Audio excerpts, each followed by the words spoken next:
The first question is from Mehtab, West Bengal, India. Is it permissible to convert a church or a temple into a mosque after that area is conquered by the Muslims? And a similar question of the same category is asked by Munir from London, UK. What are your views regarding Erdogan, the president of Turkey, converting the Hagia Sophia from the status of a museum to that of a mosque? There are two questions asked by the brothers. The first question is that is it permissible in Islam to convert a church or a temple or house of worship of a non-Muslim to a mosque after that land is conquered by the Muslims? The reply to this is yes. There are several hadith and there are several references that it is permissible to convert the house of worship of the non-Muslims to a mosque if the Muslim wants to after they conquer the land.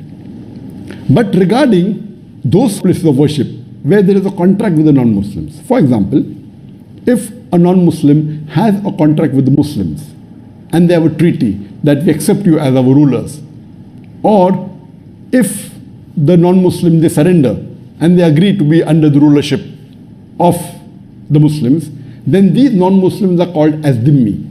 So as far as non-Muslims who are dhimmi, who are protected by the Muslim rulers, in this there's a special condition and a treaty that their lives will be protected by the Muslim rulers, their houses will be protected, their place of worship will be protected. So in such a case where there's a contract between the Muslim ruler, or they have surrendered to the Muslim ruler, or they have invited them to take over from the ruler which is unjust, and if there is a contract and there is no war, in these cases they are called as dhimmi, and the non-Muslim they have to pay a jizya for protection. Under these conditions, the Muslims are supposed to protect the lives of the non-Muslims, their homes, as well as their house of worship. But they cannot build new house of worship which belong to non-Muslims. They cannot expand it, but they can keep it. And here, the Muslims will not touch the house of worship of the non-Muslims. But if the Muslims conquer the land, in this case, it is perfectly permissible for the Muslims to convert it into a mosque. As far as the second question is concerned, Zakir Naik এখানে খুব সুন্দরভাবে বললো যে কোনো মুসলিম ইনভেডর বা যোদ্ধা তারা যদি অমুসলিম অঞ্চল দখল করে তাহলে ওই অঞ্চলে তারা যে সমস্ত অমুসলিমদের উপাসনালয় আছে যেমন গির্জা, মন্দির, প্যাগোডা, এগুলা তারা মসজিদে রূপান্তর করতে পারবে এবং এগুলা অনেকগুলো হাদিস দ্বারা প্রসিদ্ধ। এবং কেন এটা পারবে তার একটা বড় কারণই হচ্ছে আমরা জানি যে মক্কায় যে কাবাঘর ছিল এটা ছিল যে পৌত্তলিক কুরাইশদের একটা মন্দির ছাড়া আর কিছুই সেটা ছিল না। এটা কিন্তু আমাদের নবী দখল করে মসজিদে রূপান্তর করেছিলেন এবং যেহেতু এটা একটা আদর্শ কাজ ইসলামে, আর এই দুনিয়াটা শুধুমাত্র মুসলমানদের জন্য এবং আল্লাহর সম্পত্তি, এই দুনিয়াটা গোটা সহায় সম্পত্তি, জায়গা জমি সব আল্লাহর এবং আল্লাহর ওয়ারিস হিসেবে মুসলমানরা হলো এর মালিক। সুতরাং মুসলমানদের অধিকার আছে, আল্লাহ প্রদত্ত এবং নবী প্রদত্ত অধিকার আছে যে যারা নাকি অবৈধ দখলদার, যা অর্থাৎ অমুসলিমরা, এরা তো আসলে অবৈধ দখলদার, ইসলাম যেহেতু গ্রহণ করেনি, সুতরাং তাদের জায়গা জমিতে দখল করা যাবেই। একই সঙ্গে তাদের যে মসজিদ, যে মন্দির আছে বা গির্জা আছে বা তাদের যে অন্যান্য যে উপাসনালয় আছে এগুলোকে মসজিদে রূপান্তরিত করা যাবে। এখন এরপরও আর একটা বিষয় যাকে নাকি এখানে খুব পরিষ্কারভাবে বললো, সেটা হলো যে যে সমস্ত অমুসলিমরা ইসলাম গ্রহণ করলো না তাদের স্ট্যাটাস হবে দিম্মি। দিম্মি হলো অনেকটা কয়েদির মতো।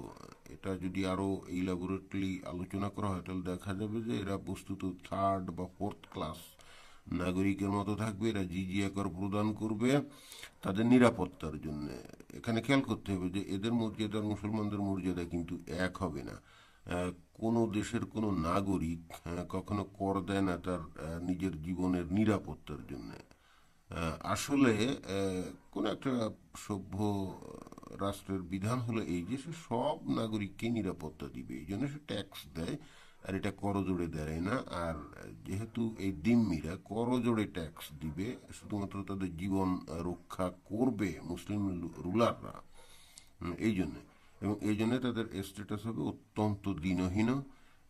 এখানে আরো একটা ব্যাপার অত্যন্ত পরিষ্কারভাবে জাকির নায়েক বললেন, সেটা হলো তাদের যে উপাসনালয়গুলো আছে এগুলো তারা সংস্কার করতে পারবে না এবং নতুন করে কোনো উপাসনালয় তারা তৈরি করতে পারবে না।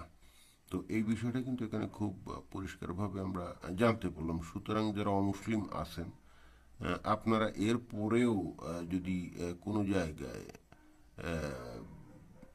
আমরা মানে মুসলমানরা যদি আপনাদের জায়গা দখল করে আমরা যদি সেগুলোকে নিজেদের আয়ত্তে নেই এবং আপনাদের উপাসনালয়গুলোকে যদি আমরা মসজিদে রূপান্তর করি, তাহলে কিন্তু আপনাদের বলার কিছুই নাই।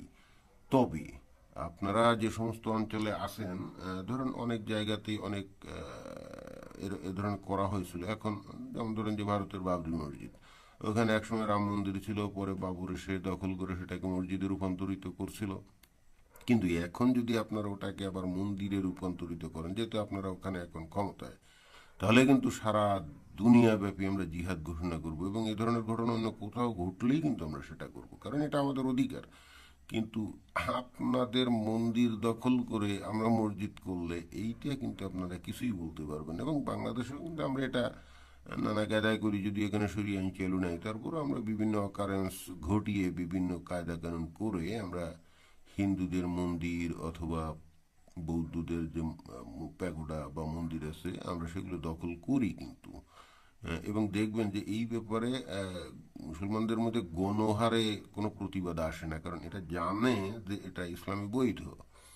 সুতরাং আপনারা অতঃপর যদি কোনো মন্দির দখল করি আপনাদের, আর আপনারা যদি এটার প্রতিবাদ করেন, তাহলে কিন্তু ভাই সেটা সঠিক হবে না, এটা কিন্তু বেআইনি হবে। সুতরাং আপনারা বিষয়টা ভালো করে অনুধাবন করবেন এবং সেই মতো চলবেন, এটাই আশা করি। ধন্যবাদ সকলকে।